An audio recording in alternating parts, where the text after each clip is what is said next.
Years ago, right after Ryan and I were married, my grandma had just passed away and we moved into her home.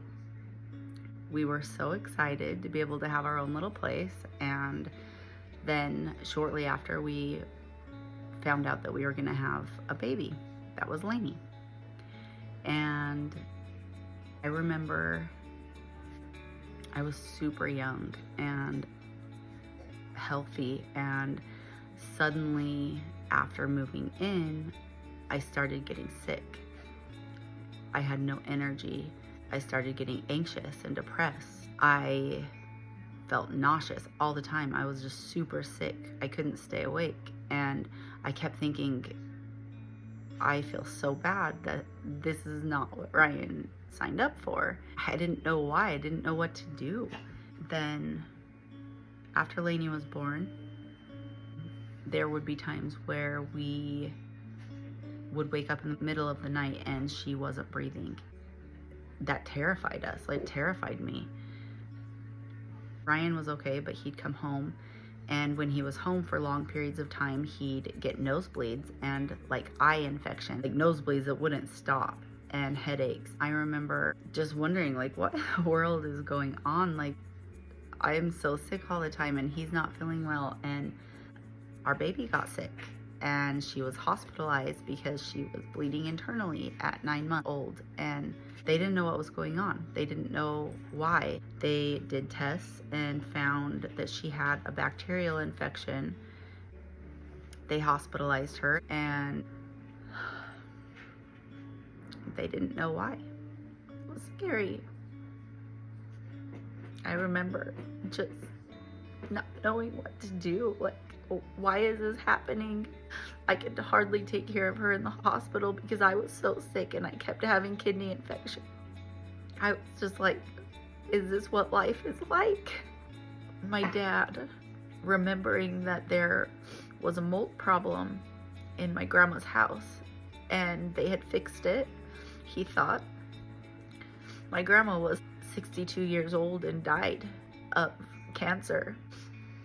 Little did we know at that time that this type of mold that was in her home was linked to this cancer. We were living in that home and I was really sick and the baby was sick and Ryan was getting sick. And I remember just like my dad finally found somebody that knew what he was doing, and he said, if your house was on fire, would you get out of it? And he's like, yeah. And the guy said, the house is on fire, they need to get out now and they can't take anything with them. And I remember honestly being so relieved, like, we've got to get out of there. Like, the only thing that matters is my family and our health. And we were homeless for a little while and we stayed with my parents, and then we got to move on. We're on the front page of the newspaper. My dad and my husband took this really seriously and they started studying.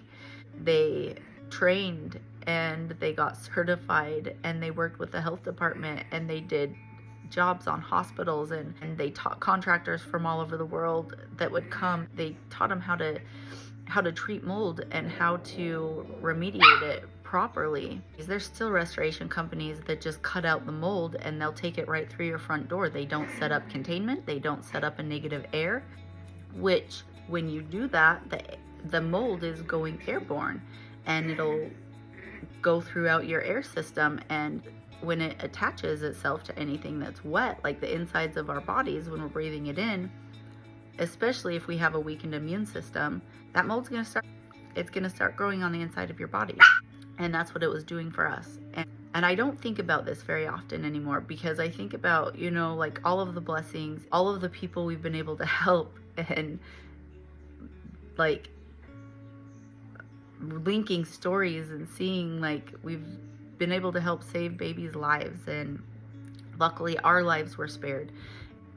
Can't sleep tonight because I just found out that my sister Jess, she's my only sister that's living, has been living in a home with one of the most toxic, dangerous molds possible.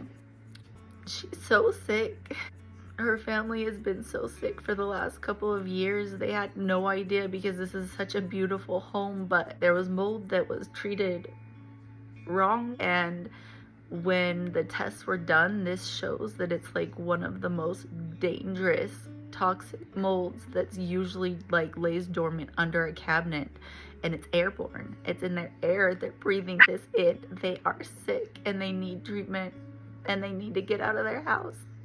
And it brings back so many emotions. It's like this PTSD. I'm grateful to know, but on the other hand, like, I am so worried. They're working with a doctor to find out like what levels and where they're at in their system. They have all been in and out of the hospital over the past couple of years. Kidney damage, so many things that are linked to this type of mold that it's like scary stuff. They've got to get out, and they're gonna lose everything they have. We've got to help them. So I need your help, and I don't really know what we need to do yet. I'm excited for them to have a fresh start. Jessica has a heart of gold. She was there for me when I went through this, and I want to be there for her. Dashton, her little boy, is coughing up blood. Their little puppies are sick. Her husband's been so sick, and it's linked to like depression and anxiety and suicidal thoughts, and those are all things that have happened over the past couple of years. So we need your help. Please reach out and just give them love, and please share this. I want my dad and my husband to get back into mold and teaching, because there's so many restoration companies around here that just rip it out and take it through your front door, and it's like not okay. Please keep them in your prayers. I'm excited and grateful for Answer, but also terrified because this mold is worse than what we had in our home when we lost everything. So it's just like so surreal that it's happening again. I'll keep you updated. Thank you.